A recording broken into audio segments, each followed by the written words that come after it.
Okay, good evening, ladies and gentlemen. So last Monday, or this past Monday, we talked about how Coach Dean Smith was loyal and like family to each of his team players. He was not only those, but he was also like family to each of them. They started out in the teams as freshmen, and so he acted like a dictator to them. So he made all the rules, he made all the decisions.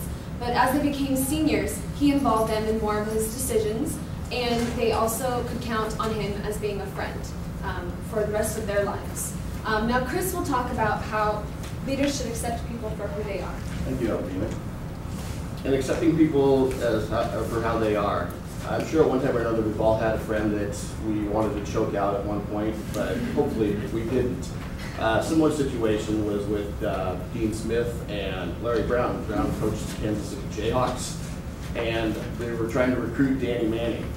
And Brown had hired Danny Manning's father, Ed Manning, which helped Kansas City, or Kansas Jayhawks, recruit Danny Manning, and in turn go on to win a national championship. And didn't do too good for North Carolina.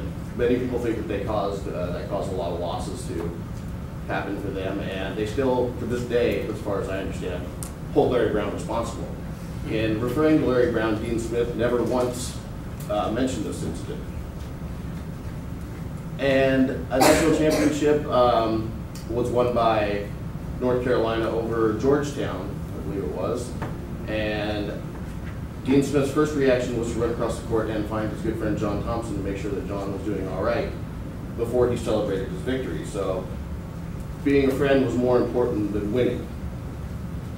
So in learning how to accept one another for who we are, I think 42 years I still struggle with that, but you're not going to change anybody. So now I'm going to hand it off to Alexis for forgiveness. Thank you. So forgiving human frailties. This is a picture of Coach Smith and Phil Ford. And Ford played for Coach Smith, and he was drafted into the NBA in 1978 and stayed there till 1985. Unfortunately, in his third season, he had an injury. And due to the injury, he ended up with some double vision. So his game suffered. He really wasn't the same after that. And unfortunately, it caused him to have a great deal of depression.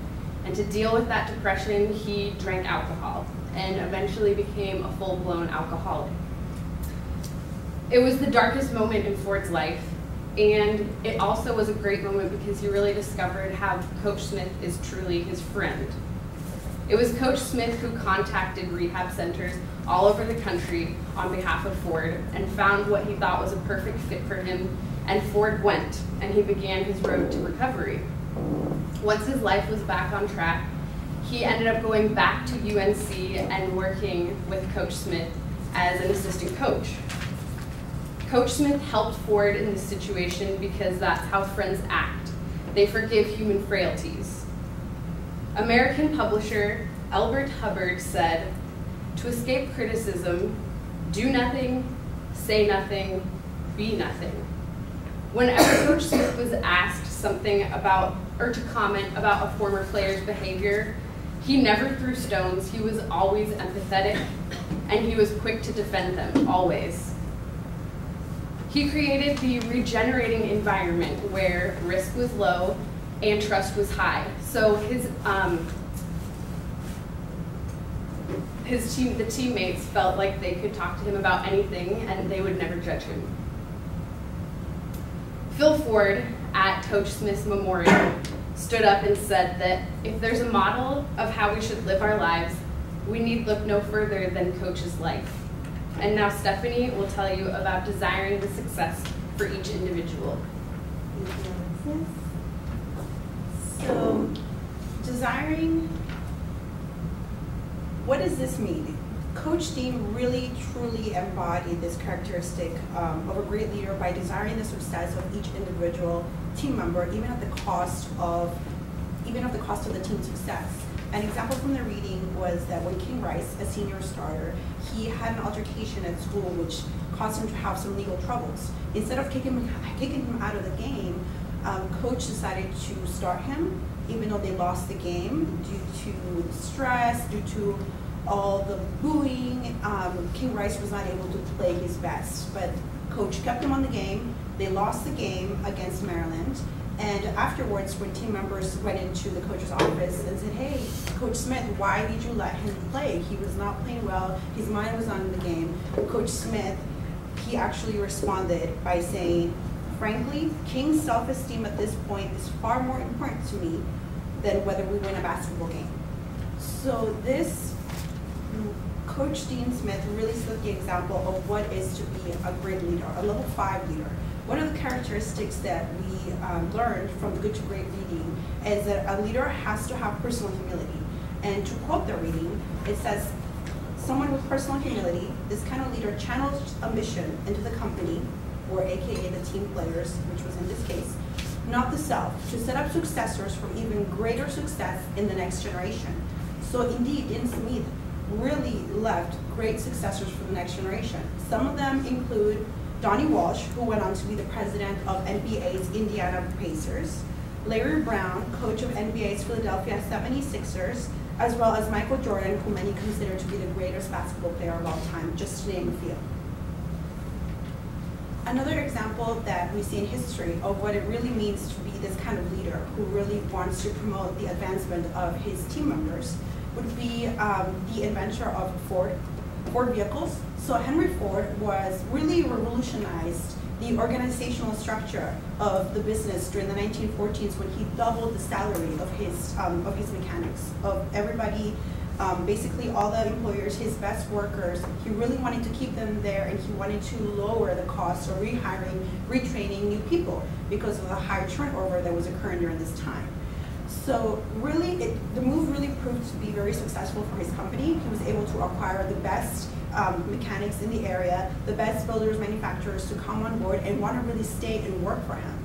Not only that, but this $5 a day raise, which was unheard of at the time, really was based upon employees not only producing, but as well as portraying the American way, which was the culture that he wanted to invoke in his company.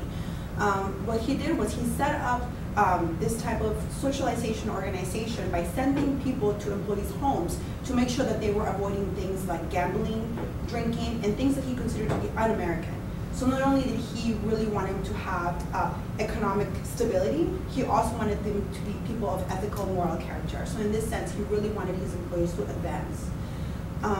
Additionally, a personal experience that I currently have had in my life is when I decided to continue my business degree here at UW, I was working full-time at an education center.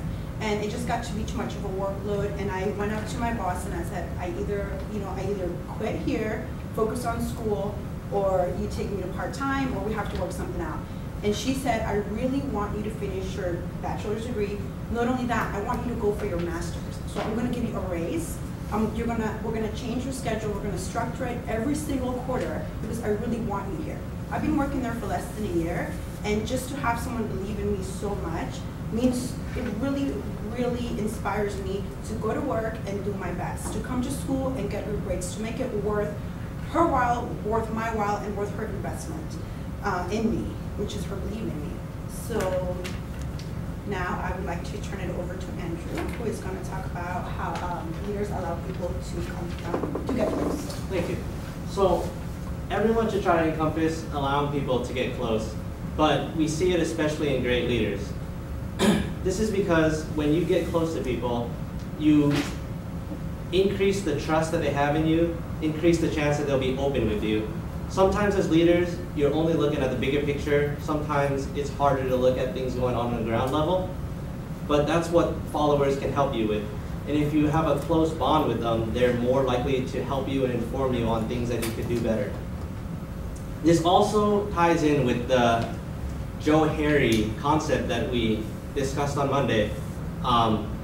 Everybody has blind spots, things that we can't see, but we need feedback from people in order to make that aware to us.